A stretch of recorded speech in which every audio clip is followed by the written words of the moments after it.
being patient, listening, like really understanding what they're trying to do. And then if you get something like this guy where pricing is just way off, it's okay to just like turn them to some content.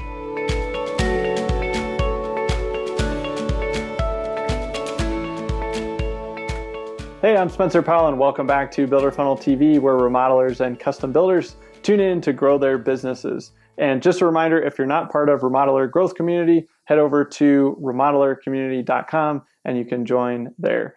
All right, so let's dive into today's topic, which is how to manage unrealistic client expectations.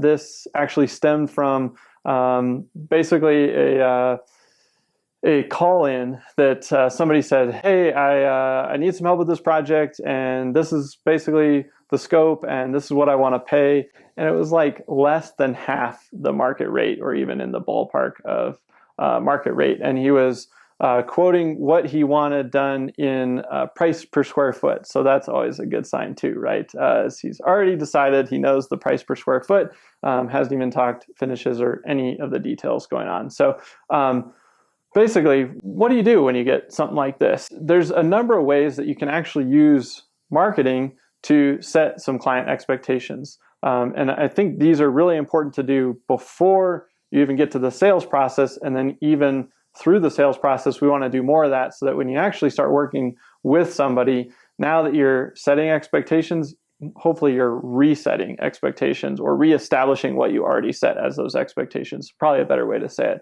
We don't want to set new expectations after they've gone through the marketing and sales process. So I wanted to share a few ideas on how you can use marketing and what to do in order to kind of like head off some of these conversations before they even happen. Because if this conversation could have been avoided, that would actually be ideal. You could save the 15, 20 minutes.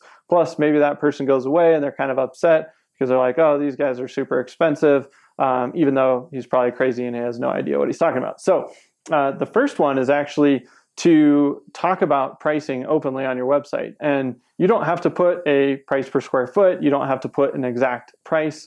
And what you want to do is talk about ranges. Hey, this type of project will be in this range. This other project is going to be in this range. And then you explain why you might be on the low end, the middle end, or the high end of those price ranges. So that can be a great way to set pricing expectations. And so if somebody's doing their research and they're on the website, when they actually get to the call, hopefully they've already got some of that information in their head. They've already been pre-framed to understand that these are probably the numbers that we'll be talking about. Another thing is through your process. And so this isn't necessarily a pricing expectation, but it's a process expectation. And so you want to talk about the steps that are in your process, but also what to expect for timeline and timing of each of those steps.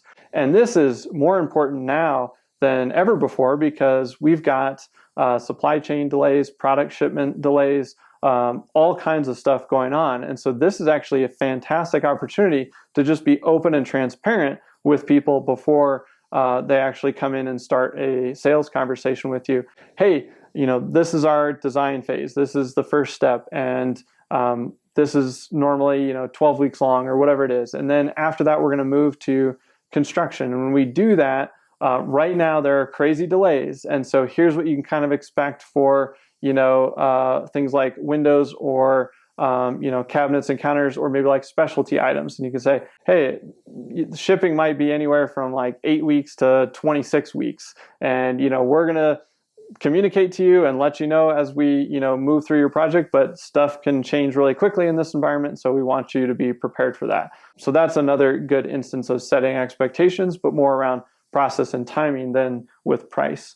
And then another thing, especially in remodeling, is like, what could go wrong in a remodel? That could be a great blog post that you write, and you can say, hey, sometimes when you knock down some walls, you uncover things like mold or whatever it may be, and you can talk about those what-if scenarios that, hey, we try to do all the research we can up front, but until we actually get in there and start knocking out walls and moving things, like there's the potential that we're going to uncover certain things. And then you can talk about it, maybe with older homes or homes in certain date ranges that they were built in. You might be more susceptible to finding something versus a home that's a little bit newer. And so again, these are just opportunities to set those expectations through marketing and through content. You can do that on the front end, and that can just lead to a better all experience for clients that do come through. But it actually can weed some people out that are like, I don't really want to get involved with that, or that pricing is like way out of my league. Then awesome. Hopefully they don't call, like the example I gave at the top of the video. If your pricing is in this range and they were hoping to be way over here, like hopefully they just kind of see that and then they go away. Another really simple thing that you can do is creating an FAQ page or a section on your website where you tackle just a lot of common questions. And they don't have to be really lengthy blog posts and all of that sort of thing. They can just be a few sentences, answers to common questions that you get.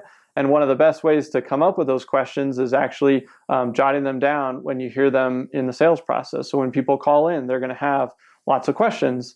Those are great things to go into an FAQ section. So those are several ways you can do or you can use marketing to set client expectations and hopefully avoid some unrealistic expectations, because they're going to educate themselves before they get to you. Once they do make it to the phone call, though, there's a couple more things you can do, especially early on in the sales process, that phone consultation stage.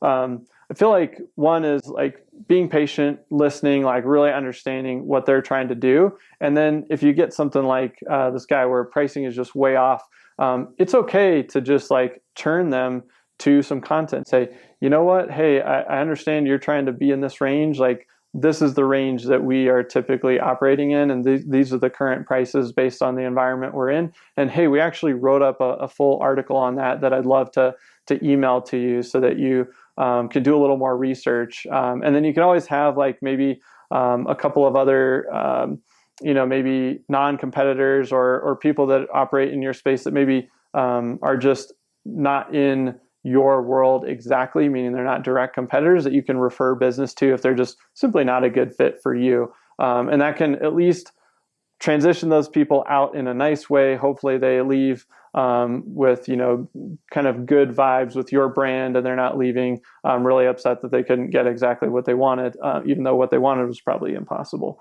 And then I feel like the last piece just lines up with all of this, which is not over-promising things. And especially in this environment where stuff is changing so fast, I feel like just that direct approach of, hey, this is generally what to expect, although right now things are kind of chaotic. And we've seen something that normally takes 12 weeks take 26 weeks, and we've seen something that normally takes 4 take 16. Obviously, that's not our goal. We're going to do everything in our power, but there are some things out of our control, and just explaining that to somebody so that, hey, if they get in, they're doing a big remodel and they have to rent a place or be living out of their home for a while, like they understand that, hey, best case scenario, I might be out of my home for 9 months, but worst case, it might roll past a year and longer, so that they can at least be prepared for something like that. So hopefully this gave you a few ideas on how you can use content and marketing to kind of set those expectations as early as you can. And then if they kind of get into that first phone call, there's a couple of other things that you can do